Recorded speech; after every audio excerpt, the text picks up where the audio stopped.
দুর্নীতি, সন্ত্রাস, চাঁদাবাজ মুক্ত বাংলাদেশ করতে হলে বাংলাদেশ জামায়াত ইসলামকে ভোট দিতে হবে, সৎ যোগ্য লোককে ভোট দিতে হবে। আউযু বিল্লাহি মিনাশ শাইতানির রাজিম, বিসমিল্লাহির রহমানির রহিম। বাংলাদেশ শ্রমিক কল্যাণ ফেডারেশন, মিরপুর উত্তর থানা, বাংলাদেশ পরিবহন শ্রমিক ফেডারেশন এবং অন্যান্য যে আমার সম্মানিত সদস্য ভাইরা, আসসালামু আলাইকুম। আপনারা আজকে এখানে যে উপস্থিত হয়েছেন, এই উপস্থিতি আমাদেরকে আসলে আনন্দিত করেছে, কারণ আপনাদের উপস্থিতিতে আমাদের এই প্রোগ্রামটা আজকে এত সুন্দর এবং সুশৃঙ্খল হচ্ছে। এই জন্য আপনাদেরকে বিশেষভাবে ধন্যবাদ জানাচ্ছি। সম্মানিত ভাইরা, আপনাদেরকে এখানে ডাকার যে উদ্দেশ্য সেটা হচ্ছে ঢাকা 14 আসনের যে আমাদের বাংলাদেশ জামায়াত ইসলামী মনোনীত সংসদ সদস্য পদপ্রার্থী জনাব মীর কাসেম বিন আরমান ভাইয়ের যে এই নির্বাচনী এলাকা, সে এলাকা আপনারা অনেকে এখানকার ভোটার, তো ওই হিসাবে আপনাদেরকে ডাকা হয়েছে যে আপনারা যে নির্বাচনে যাতে আমরা একসাথে আরমান ভাইয়ের পক্ষে কাজ করতে পারি, সেই বিষয়গুলা আমাদের এখানকার যারা দায়িত্বশীল আছে, যারা নেতৃবৃন্দ আছে, তারা এই বিষয়টা আপনাদের মাঝে ক্লিয়ার করবে যে কিভাবে আমরা আমাদের আরমান ভাইকে এই ঢাকা 14 আসনে আমরা বিজয়ী ঘোষণা করতে পারি। আমাদের মাঝে উপস্থিত আছে কিন্তু 7 নং ওয়ার্ড জামায়াত ইসলাম মনোনীত প্রার্থী আপনার মনিরুল ইসলাম মৃধা ভাই। উনি আমাদের এই থানারই আমির, তো ওনার কাছ থেকেও আমরা জানবো এবং আমরা শ্রমিকরা ঢাকা 14 আসনকে কিভাবে জামাতে ইসলামের ব্যারিস্টার আরমান ভাইয়ের পক্ষে কাজ করতে পারি এবং শ্রমিকরা কতটা আরমান ভাইয়ের পক্ষে কাজ করার মানে সুযোগ পায়, সেই বিষয়গুলো নিয়ে কিন্তু আজকের এই প্রোগ্রাম। তো আপনারা এই প্রোগ্রামটায় উপস্থিত হয়েছেন, আমি আসলে আনন্দিত এবং সামনে আগামী দিনগুলোতে আমরা বাংলাদেশ জামায়াত ইসলামী দাঁড়িপাল্লা প্রতীক নিয়ে কাজ করব। বাংলাদেশের যে যেখানে আছি আপনাদের মা, বোন, খালা, চাচা, চাচি, আত্মীয় স্বজন সবাইকে আমরা শুধু একটা মেসেজই দেব যে দুর্নীতি, সন্ত্রাস, চাঁদাবাজ মুক্ত বাংলাদেশ করতে হলে বাংলাদেশ জামায়াত ইসলামকে ভোট দিতে হবে, সৎ যোগ্য লোককে ভোট দিতে হবে। বাংলাদেশ পরিবহন শ্রমিক ফেডারেশন B2223 ঢাকা মহানগরী উত্তরের পক্ষ থেকে আপনাদের সবাইকে প্রাণ ঢালা শুভেচ্ছা এবং অভিনন্দন। আমরা এখানে বক্তব্য দিব না, আমরা বক্তব্য শুনতে আসছি। আমরা আগামীতে কিভাবে 14 আসনে কাজ করব, কিভাবে ন্যায় এবং ইনসাফের প্রতীকে দাঁড়িপাল্লার পক্ষে কাজ করব, সে এখান থেকে আমরা ট্রেনিং নিয়ে যাবো ইনশাল্লাহ। রাজি আছি তো? আমরা কখনো আপোষ করি নাই, করব না। আমাদের নেতৃবৃন্দ জীবন দিয়েছে, আপোষ করছেন? যেখানে বাধা আসবে ওখানে লড়াই হবে ইনশাল্লাহ। আজকে আমাদের এই প্রোগ্রামটা হয়েছে নির্বাচনী প্রোগ্রাম।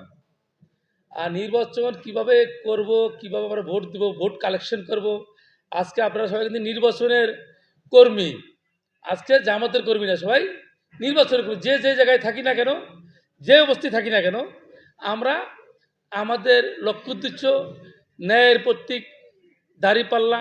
আমরা 14 আসনে যারা আছি, যারা 14 আসনের বাইরে আছি, আমাদের যারা পরিবার আছে, আমাদের যারা বন্ধুবান্ধব আছে, আমরা কিন্তু সিঙ্গেল ভোট চাবো না, আমাদের টোটাল ভোট চাই। যার কাছে ভোট চাবো, টোটাল পরিবার থেকে, টোটাল গোষ্ঠী থেকে, আমরা যে যেখানে থাকি না কেন, আমরা একটাই লক্ষ্য উদ্দেশ্য, আমরা দাঁড়িপাল্লায় ভোট চাই না অন্য কিছু। আমরা সবাই দাঁড়িপাল্লার ন্যায়ের পক্ষে ভোট চাই। আর আমরা যারা শ্রমিক আছি, আমাদের প্রতি কিন্তু মানুষের একটা অ্যালার্জি আছে। কয়েকজন শ্রমিকরা মাথা গরম, ব্যবহার খারাপ করে, কিন্তু আসলে শ্রমিকই সেবামূলক কাজ করে, তাই না? এই যে একটা লোকরা আমরা 10 টাকার বিনিময়ে এইখান থেকে গাবতলি নিয়ে যাই, আসলে কি এটা কি একটা অনেক বড় সেবা না? একটা বোঝা এক দোকান থেকে এক দোকান নিলে 100 টাকা দেওয়া লাগে, আর একটা মানুষকে আমরা একটা জায়গাতে অনেক জায়গায় নিয়ে যাই। এবং আমরা অর্থনৈতিক চালিকা শক্তি কিন্তু শ্রমিকদের হাতে। তারা সকল পণ্য পরিবহন করে, মানুষ পরিবহন করে, ঢাকার বাংলাদেশের সব জায়গারই পরিবহন শ্রমিকরা কিন্তু অনেক গুরুত্বপূর্ণ, রাজনীতির ক্ষেত্রে গুরুত্বপূর্ণ। এই সকল লোক কিন্তু পরিবহনের কাছে জিম্মি অথবা তাদের সেবা প্রাপ্তি, তারা এখন সেবা চায়, তাই না? কিন্তু রাজনৈতিক নেতারাও কিন্তু শ্রমিকদের একটু মূল্যায়ন করে নির্বাচন আসলে, তাই না? সবাই তো শ্রমিকদেরকে মিছিল করে দিতে পারে, একটা শিল্পপতির কিন্তু ডাক জানা যায় না।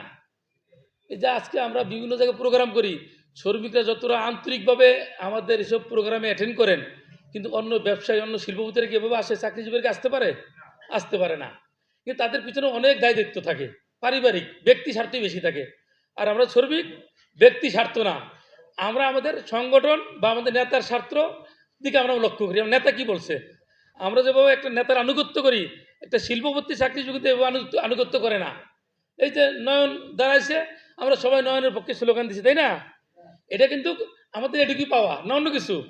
নয়ন কিন্তু কাউকে বিরিয়ানি খাওয়ায় না, একটু দেখলে খোঁজখবর নেয়, কেমন আছো ভাই, কী অবস্থা, চাকরি আছে কি না, তোমার চাকরি বাকরি কোথায়, এভাবে খোঁজখবর নেয় না। তাহলে আজকে কিন্তু আমরা সারা বছর খোঁজখবর নেব, আগামীতে আরও ভালো কিছু নিতে পারি। এই জন্য কিন্তু আমাদের একটা দায়িত্বশীল, আমাদের এখানে এমপি দরকার।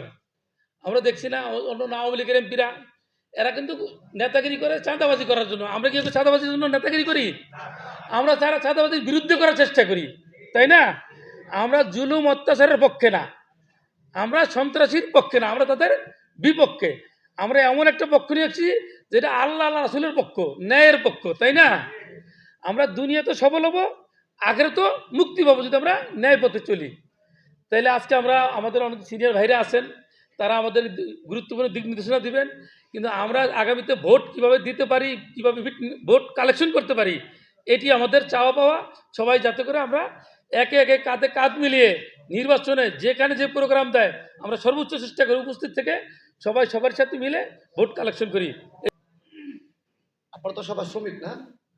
বাংলা শ্রমিক ফেডারেশন নাকি? মোটর শ্রমিক মূলত। ভাই আমি কিন্তু শুধু মোটর শ্রমিক না, আমার ব্লাডে মোটর শ্রমিক, আমার বাবা মোটর শ্রমিক ছিল। মূলত হচ্ছে কি, আমরা কিন্তু দুনিয়া কিছু বুঝি না ভাই, আমরা কাজ করে ভাত খাই। যারা শ্রমিক তারা বুঝতে পারবেন, রাজনীতি, দুর্নীতি, চাঁদাবাজি এসব কিছুই আমরা বুঝি না, কাজ করি ভাত খাই। এখন প্রত্যেকটা সেক্টর আমরা জিম্মি, প্রত্যেকটা সেক্টর আমরা জিম্মি। দুনিয়া সবাই আমরা কাজ করে কামা দেই, আমরা কিন্তু কিছু পাই না, আমরা কিচ্ছু পাই না, বাঁচাটা মুশকিল। এমন একজন এমপি, এমন একজন নেতা আমাদের দরকার, যারা আমাদের ভাষা বুঝবে, যারা আমাদের কষ্ট বুঝবে। আর ওই সেই জায়গায় আমার ভাষা এরকম তো ঢাকায় ভাষা, সেই জায়গায় ব্যারিস্টার আরমান সাহেব, উনি একজন ব্যারিস্টার, প্রত্যেকটা সেক্টরে ওনার কম বেশি ধারণা আছে। একটু মনের থেকে ওনার সাপোর্ট করি, একটু মনের থেকে ওনার সাপোর্ট করি। উনি ধার্মিক দিয়ে বুঝবে, মোটর শ্রমিক দিয়ে বুঝবে, সাথে তো আমরা সবাই আছি। শুধু একটা জিনিসের নেই, যেহেতু ওনারা আমাদের সাপোর্ট দিচ্ছে, মনের থেকে ভালোবাসতে পারে। আমরা আমাদের 2 নম্বরে ভালোবাসা আমাদের মনে আসে না, কেনা করলে মনের থেকে ভালোবাসলে মনের থেকে ভালোবাসি। আর আমাদেরকে ভয় দেখাইতে পারবো না, প্রত্যেকটা সেকেন্ডে মুহূর্তে আমরা মৃত্যু লোকে খেলা করি। যারা বুঝে তারা বুঝে নিচ্ছে। লাস্টে ছোট একটা স্লোগান দিয়ে চলেছি, ভারত তাকবীর, দুনিয়ার মজগুল, এখন লড়াই করো, ভারত তাকবীর।